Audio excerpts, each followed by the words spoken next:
ubwo abananso munsi yona barukuze ciro cyabo abayigana matazi banda bayeteraniro mu kereziya ya Yohana Maria Muzeyi okwesimire ciro cyabo.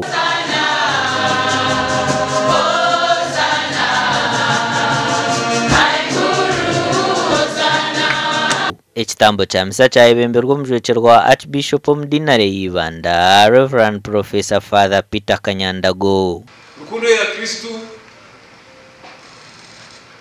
yote kwiregerwa ombegambo nangwa kagamba bingi ukurikira byagambire ababibaro nimwe babitwandikira nibyo turi kushoma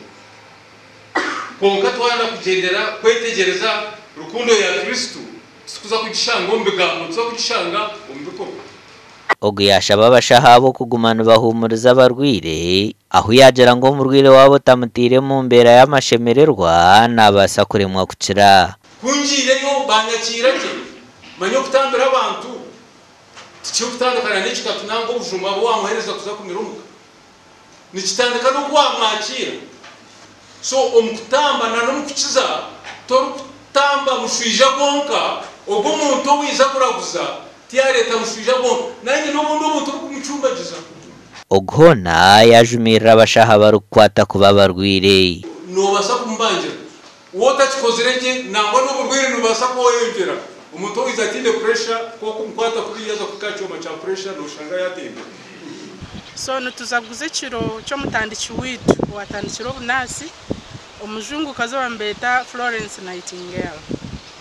akareberera na munonga baserukare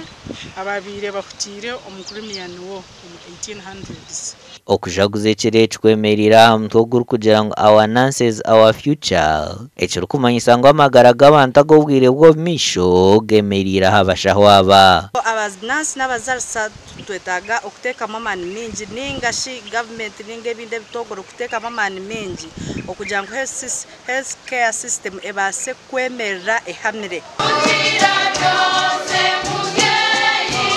gasha kwa Timothy Mushabe.